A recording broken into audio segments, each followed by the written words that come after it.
धम्मपद गाथा कथा तेरस चौदस।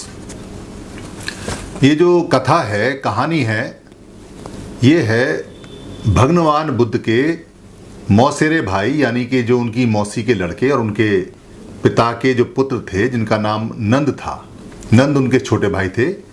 ये कहानी उनकी है। ये कहानी बड़ी इंटरेस्टिंग और बहुत मज़ेदार है और बहुत ही ज़्यादा इसलिए शिक्षाप्रद है क्योंकि भगवान बुद्ध ने अपना कल्याण किया, अपने परिवार का भी कल्याण किया और पूरे संसार का कल्याण किया। देखने में ये थोड़ा सा अजीब सा जरूर लगता है, ख़ासतौर से आज के परिदृश्य में, आज की तस्वीर के हिसाब से, मगर उस समय ये बिल्कुल भी अजीब नहीं था। भगवान बुद्ध जब धम्म प्राप्त कर लेते हैं, ज्ञान प्राप्त कर लेते हैं, तो उनके पिता ने उनको कपिलवस्तु आने के लिए निमंत्रण भेजा और बहुत सारे लोग भेजे। जो भी लोग जाते थे वो वहीं रह जाते थे और वहीं वो प्रवज्जित हो जाते थे और वहीं वो धम्म सीखना शुरू कर देते थे। लास्ट में उन्होंने उनके बहुत प्रिय मित्र को भेजा, उदाई को, और वो उनको वहाँ लाने में कामयाब भी रहे। जब उन्होंने वहाँ आने के लिए कहा तो उस समय का जो सीन है वो बहुत कमाल का इसलिए है क्योंकि जो तेरस थी, तेरस का मतलब है जो अमावस से 2 दिन पहले की रात थी, अंधेरी रात थोड़ी सी, उसको धनतेरस के नाम से बोलते हैं। धान तेरस यानी कि धान की फसल आने वाली है, आ चुकी है और उसको वहाँ धान को इकट्ठा कर रहे हैं क्योंकि बहुत सारे भिक्षु भगवान के साथ आने वाले हैं। और जो अगला दिन है वो चौदस है, उसको काली चौदस बोलते हैं, काली चौदस। और उस दिन वो सारे पकवानों को बनाते हैं, उनको चेक करते हैं क्योंकि भिक्षुओं के लिए भोजन कराना है, घर को लीपते पोतते हैं और छोटे छोटे दिए रास्तों में जलाते हैं। और अगले दिन जब भगवान बुद्ध कपिलवस्तु आते हैं तो वो कपिलवस्तु में धम्म का इतना प्रकाश फैलाते हैं कि चारों तरफ वहाँ प्रकाश हो जाता है। उसको धम्म प्रकाश उत्सव बोलते हैं, जो आज की भाषा में, आज के तारीख में उसको दीपावली बोलते हैं, यानी कि दियों की लड़ी या दियों की पाली। उसके बाद जो दिन आता है वो आता है भयदस्सी। भयदस्सी का मतलब है कि जब वो धम्म सिखाते हैं कपिलवस्तु के लोगों को तो उनका भय दिखाई देता है और भय दूर होना शुरू हो जाता है। इसको भयदस्सी बोलते हैं। बाद में इसको भैया दूज के नाम से बुलाने लगे। और उसके बाद जो दिन आता है उसको बोलते हैं गौतम धम्म दिवसो, जिसको बाद में गोवर्धन करके बोला गया, गौतम धम्म दिवसो। और छठे दिन वो जाने का अनाउंस करते हैं कि हम चले जाएंगे क्योंकि 7 दिन वो वहाँ रहे थे, तो छठे दिन को वहाँ छठ बोलते हैं। और बाद में छठ पे उनको देने के लिए जो नेचुरल साग सब्जी और फल थे वो लोग सारे उमड़ गए और उन्हें इकट्ठे किए और 7वें दिन वो वहाँ से चले गए। ये सारा वृत्तांत और सारा घटनाक्रम इतना कमाल का है कि तब से लेके अब तक पूरे भारतवर्ष में ये मनाया जाता है और इसको दीपावली, धनतेरस और गोवर्धन इन सब के नाम से प्रचलित है। जबकि पाली के ये नाम जो मैंने अभी आपको बताए, ये नाम सारे के सारे पाली में दिखाई देते हैं और ये सारा वहीं से है, उससे पहले कहीं इसका जिक्र भी नहीं आता है। तो हुआ यूँ कि जब तीसरा दिन था, क्योंकि भगवान बुद्ध अब कपिलवस्तु गए हुए हैं और उन्होंने बाहर एक बगीचे में अपना डेरा डाला हुआ है, सारे भिक्षु शहर के बाहर रहते हैं कपिलवस्तु के बाहर। तो तीसरे दिन वहाँ जाते हैं तो जो शुद्धोधन हैं वो ये समझते हैं कि भाई मेरा बड़ा बेटा भी आया हुआ है, बेशक वो प्रवज्जित है, बुद्ध हो चुका है, मगर छोटे भाई के लिए तो बहुत अच्छी बात है, तो क्यों ना नंद की शादी कर दी जाए। और वो नंद की शादी तय करते हैं। लगभग उनको आए हुए तीसरा दिन है, तो शादी होने के लिए मंडप में जो उनका घर है वहाँ तैयारी चल रही हैं। भगवान बुद्ध अपने पूरे भिक्षु संघ के साथ वहाँ आते हैं, वहाँ आके अपना धम्म का प्रकाश देते हैं, धम्म के उपदेश देते हैं। उसके बाद भोजन ग्रहण करने के बाद में जब वो वहाँ से चलते हैं तो वो जानबूझ के नंद के हाथ में अपना पात्र यानी चीवर पात्र, भिक्षा पात्र जो होता है, भिक्षा पात्र दे देते हैं। वो भिक्खा पात्र जो उनको देते हैं, भिक्खा का बर्तन जो एक कटोरा सा होता है छोटा सा, तो नंद उसको, क्योंकि नंद के बड़े भाई हैं, अब तो बुद्ध भी हो गए हैं, तो नंद कुछ नहीं कहते और उसको रखते हैं। वहाँ से भगवान बुद्ध सीधे उठते हैं और वापस चलने लगते हैं, भिक्षु संघ पीछे पीछे। अब नंद पेशोपस में पड़ गए और वो भी भगवान के पीछे पीछे, क्योंकि पात्र देना है। भगवान ने पीछे मुड़ के नहीं देखा और वो सीधे सीधे अपनी गति से चलते रहे। सारा भिक्षु संघ चलता रहा। चलते चलते जो शुद्धोधन का घर था, जो बुद्ध का पहला घर था, वो बाहर निकल जाते हैं। तो सारी भीड़ उनके पीछे चलती है। जिस कन्या से उनकी शादी होने वाली है नंद की, वो बहुत सुंदर है, उसको जनपद कल्याणी बोलते हैं। जनपद कल्याणी सबसे सुंदर स्त्री जो होती है उसको मानते हैं जनपद की कल्याण करने वाली। तो वो उसके पास खबर जाती है कि भाई तेरा नंद जिससे तेरी शादी होने वाली है वो तो पीछे पीछे भगवान बुद्ध के जा रहा है उनका पात्र पकड़कर। तो वो आती है और वो कहती है कि नंद आप जल्दी से, उस समय अये करके बोला जाता था, अये आप जल्दी से वापस आइएगा, अये आप जल्दी से वापस आइएगा, ऐसा कह के बोला जाता है। मगर भगवान बुद्ध देख नहीं रहे और वो अपनी गति से चलते जा रहे हैं। नंद बड़े पेशोपस में हैं कि भाई को क्या कहें। भाई पीछे मुड़ के देख नहीं रहे, आवाज़ देने का लगता ठीक नहीं है, जहाँ रुकेंगे वहाँ भिक्षा पात्र दे दूंगा, मेरा काम खत्म हो जाएगा, मैं वापस आ जाऊँगा। मगर वो चलते चलते चलते चलते चलते चलते गाँव की सीमा से यानी कपिलवस्तु की सीमा से पार कर जाते हैं और जहाँ वो ठहरे हुए वहाँ आते हैं। वहाँ वो बैठते हैं, जो भिक्खु आते हैं वो उनका सत्कार करते हैं, उनके लिए जगह छोड़ते हैं और भगवान बुद्ध वहाँ बैठते हैं और बैठते ही वो मुड़ते हैं और नंद से भिक्षा पात्र लेते हुए कहते हैं, नंद पवज्जा लोगे? ये ऐसा क्वेश्चन है बिल्कुल सटीक, और वो भी एक बुद्ध जैसे व्यक्तित्व के द्वारा, और वो भी जो बड़े भाई हों। अब नंद के मुंह से निकल गया हाँ। माने कैसे करे? हाँ। वो कहते हैं पवज्जा की तैयारी करो।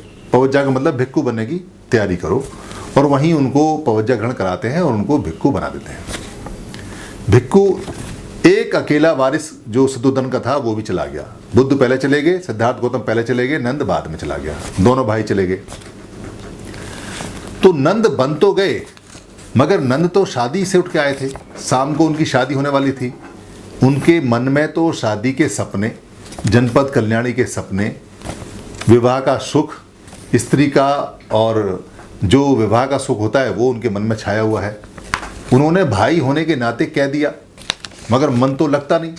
तो मन ना लगने की वजह से उनसे धम्म नहीं सीखा जा रहा था और विपश्यना नहीं हो रही थी। ये बात भगवान बुद्ध अच्छी तरह समझते थे, क्योंकि वो तो जब उन्होंने बुद्धत्व प्राप्त किया, बोधि प्राप्त की, तो बोधि प्राप्त करने में उनको एक दृष्टि आती है जिससे वो सामने वाले का, पारगामी का पूरा हाल जान लेते हैं कि उसके मन में क्या चल रहा है।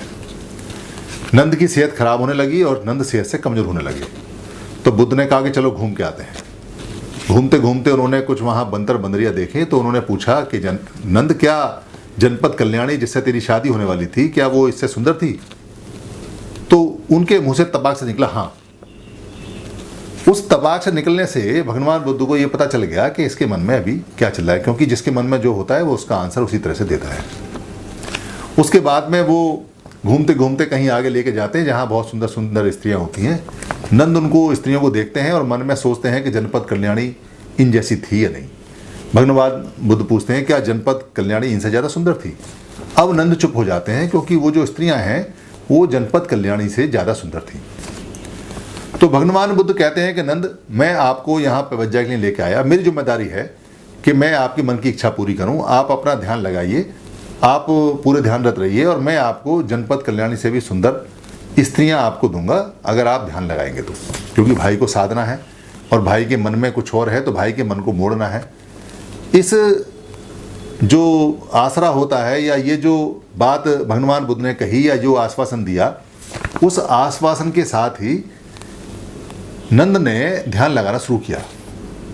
ध्यान लगाते लगाते अवस्था को पहुंचा तो वहाँ जो और सामने थे और भिक्खु थे वो मजाक उड़ाया करते थे कि नंद तो जो स्त्रियां हैं उनको कमा रहा है, नंद को तो अप्सराओं ने, सुंदरियों ने, स्त्रियों ने खरीद लिया है, नंद तो जो धम्म सीखता है या जो यहाँ ज्ञान प्राप्त कर रहा है वो स्त्रियों की वजह से कर रहा है कि उसको स्त्रियाँ मिलेंगी।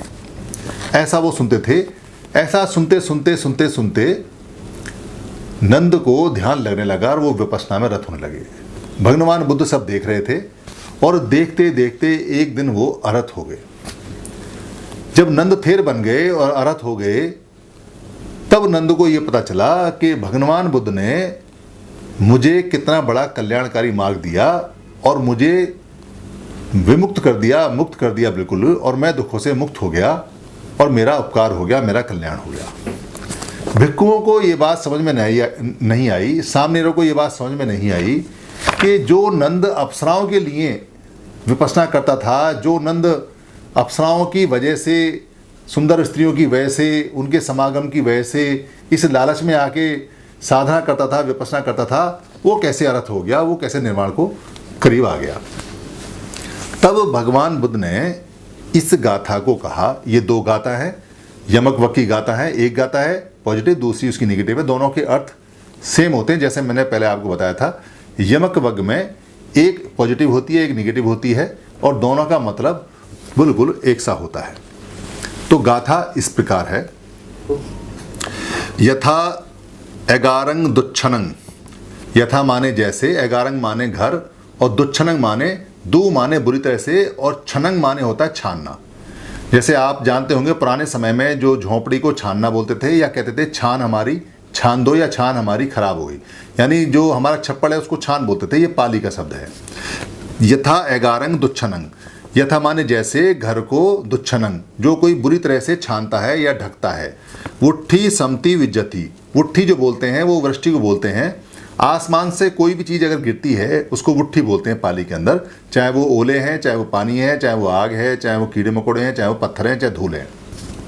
वुट्ठी समति विज्जति, समति विज्जति का मतलब है सीमा को तोड़कर उसमें घुस जाता है, यानी कि जो कोई अपने घर का छान को अच्छी तरह से नहीं छानता है, ऊपर से गिरने वाला पानी या वर्षा ओले उसके घर में जबरदस्ती घुस जाते हैं, प्रवेश कर जाते हैं। एवं अभावितं चित्तं रागो समति विज्जति, इसी प्रकार से अगर कोई अभावितं, अभावितं का मतलब भावित माने अच्छी तरह से संभाल के करना या ठीक करना, अभावितं का मतलब है अभ्यास साधना को अच्छी तरह से करना जो भी है, और अभावितं का मतलब है कि अगर कोई इसको अच्छी तरह से साधना से नहीं करता है। तो उसी प्रकार अभावितं चित्तं, अगर कोई अपना चित्त है, अपना मन है, अगर उसको अच्छी तरह से नहीं साधता है, रागो समति विज्जति, तो राग उसके मन में प्रवेश कर जाते हैं। फिर वो दूसरा इसी में कहते हैं यथा एगारंग सुच्छनंग, यानी कि जो जिस प्रकार कोई अच्छी तरह से अपने घर को सुच्छनंग माने हैं सुच्छनंग, सु माने अच्छा, छनंग माने छान को छानना, अपने झोंपड़ी को या छान को या छप्पड़ को अच्छी तरह से बनाता है। वुट्ठी ने समति विज्जति, उसके घर में वुट्ठी ने यानी कोई भी गिरने वाली चीज ने समति विच्छति, समति माने सीमा को तोड़कर प्रवेश नहीं कर सकती। जैसे एवं सुभवतिं चित्तं, जैसे सुभावितं जो होता है, अच्छी तरह से भावित जो चित्त होता है, जो अच्छी तरह से साधना किया वो मन होता है, रागो ने समति विज्जति, राग ने समति विज्जति, राग उसमें सीमा तोड़कर प्रवेश नहीं करता है। ये भगवान बुद्ध ने दो गाथाएं कहीं। ये गाथाएं इसलिए कहीं क्योंकि उन्होंने बताया कि इसका जो मन था नंद का, वो पहले से अच्छी तरह से भावित नहीं था, चित्त भावित नहीं था, इसलिए ये इधर उधर भागता था और इसके मन में राग द्वेष प्रवेश करते थे। मगर अब इसने अपने चित्त को, अपने मन को अच्छी तरह से ढक लिया है और ये समझ गया है, इसलिए ये इसमें कामयाब हो गया। ये गाथा नंबर है 13 और 14। धन्यवाद।